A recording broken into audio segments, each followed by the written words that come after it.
Paul from Mode 7, let me tell you a bit about Frozen Endzone. It's a simultaneous turn-based tactical game set around a brutal future sport played by robots. The aim of the game is pretty simple: get the ball into a scoring zone by passing or running, avoiding getting crushed by your opponent's defense along the way. Players can block each other, and a static player controls an area of the pitch. The game is very much about reading both the randomly generated terrain and your opponent. We've just entered the second phase of beta, and we're proud to bring the game to Steam Early Access. There's a huge amount in there already, but let me take you through some of our future plans. We have a lot of customization options in the works, from special armour to team colour configurations and animations. We're also planning a huge single player season mode where you can immerse yourself in league intrigues, build up your team and take part in a richly simulated world. Let's talk about some of the latest additions to the game that you can try right now. You can control how fast your players are, the areas in which they're able to intercept and block, their strength and resilience, and then you can play an entire game mode crafted around this system. We've got an easy to use pitch editor, so you can make your own scenarios, and a powerful custom game editor, so you can shape absolutely everything to your own desires. We have two very different multiplayer modes and a bunch of variations, online rankings and fast matchmaking, a completely revamped AI with some fun single player skirmishes, exciting in-game sound and music from Nervous Test Pilot, that's me, and even a commentary system that can analyse your play. As I've mentioned, we have huge plans for this game and we would really value your support in early access. We think this version is extremely strong, and buying the game now will allow us to work towards making it a truly great strategy title. Thanks for watching. If you want to see an entire casted game of Frozen Endzone, then stay right there.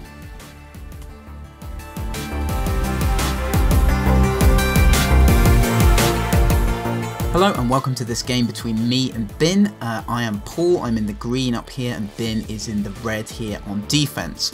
Now it's my pickup, so I start with the ball up here, and I'm going to try and get it into this end zone down here for 7 points. And also, if I get these blue point zones, I get 2 points, so that's a sort of sub-goal that I have. If I press the B key, I can just have a look at the stats of my players. So I've got a team with one guy who's extremely fast and then weak in all these other categories. He's bad at getting away from tackles, he's pretty weak when he does tackle. If he gets tackled, he'll be stunned for a long time, and so on. Also, I've got this guy over here, Binfield, who's kind of a defensive player. Big block radius, big intercept radius, and if he manages to hit you, you will be stunned for quite a long time. Now Bin's team down here, he's got quite a balanced team. He hasn't pushed any of his stats up too far. He's favouring stuff like interception and evade here, and also he's got a bit of a faster player, so he's gone for a very sort of general team. Let's take a look at what happens in the first turn. So all I did there was just go for a pretty straight pickup, start to send my guys around, and Bin setting up his defense. Very, very standard stuff. So we'll move straight on to turn 2.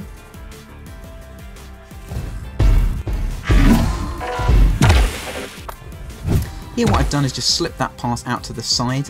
Bin is mostly concentrated in the middle here. He does have this guy on the side there. We just take a look at him. Again, a pretty standard player, so stats aren't going to come into it too much here. I don't really have that many options at this point, so you can see what I decide to do.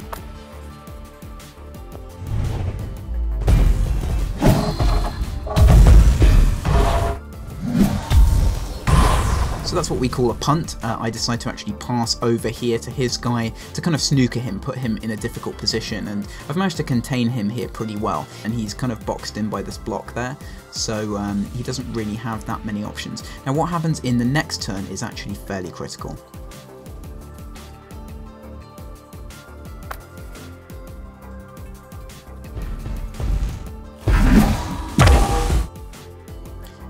Just taking a look at that again, you can see that I moved my player from here to here. I think he was expecting me to keep him there, so he wanted to do the long punt out here.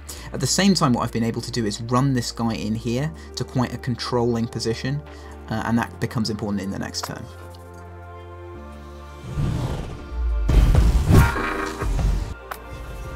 So there I'm just kind of threading the needle down there, this very fine angle with the pass. I think I did pick up a 2-point score right up there, but I've got a pretty clear route to the end zone all the way from here, just simply by making that move and catching him out on that punt.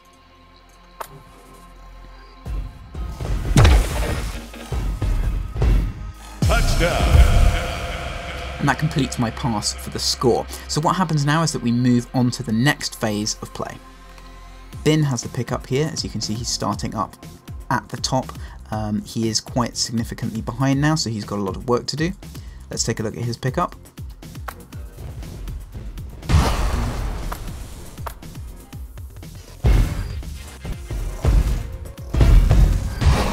So he actually used quite a cunning tactic here, which is to move this guy down here, wait a little bit, and then send this unit up here to pick it up. Let's check the stats again.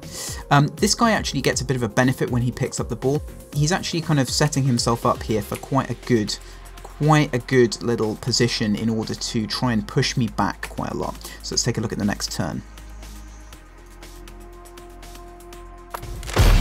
He actually decides to throw that ball right out to the side. Again, this side of the pitch kind of coming into play quite a lot during this match.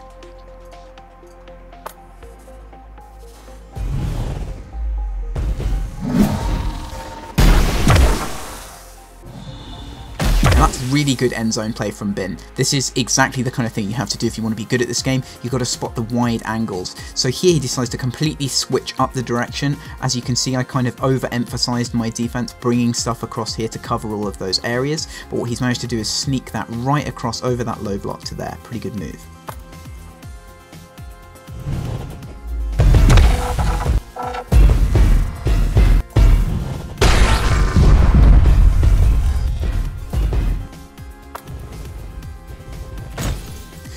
So he does actually manage to get quite a long way with this, and I do get the tackle in there, but that's not a great position for me. As you can see, I don't really have many options in terms of passing or running, so I pretty much have to punt from there.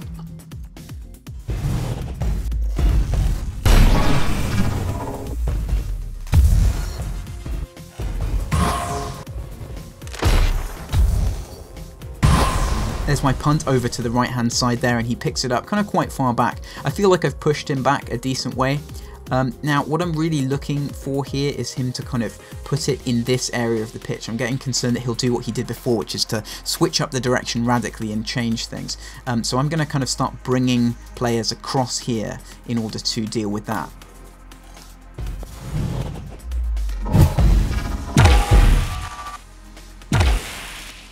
But Bin once again spots a really nice angle there. It's actually quite simple. He can just bring this to here. And what I've realised now is that I've completely overcommitted. I was so worried about him getting into this region and sort of leaving this space open that I moved this guy. I was really confident he was going to make the pass longer, but it just didn't work out. So I've now left him a big open space.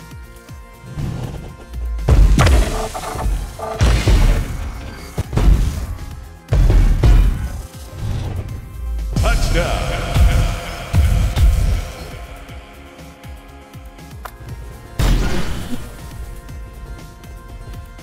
As you can see, that ends up being a total disaster for me, as he's able to run through here and pick up 2-point zones on the way. That basically ended the game for us. I wasn't able to come back in the final turn, and you don't need to see my painful flailing around.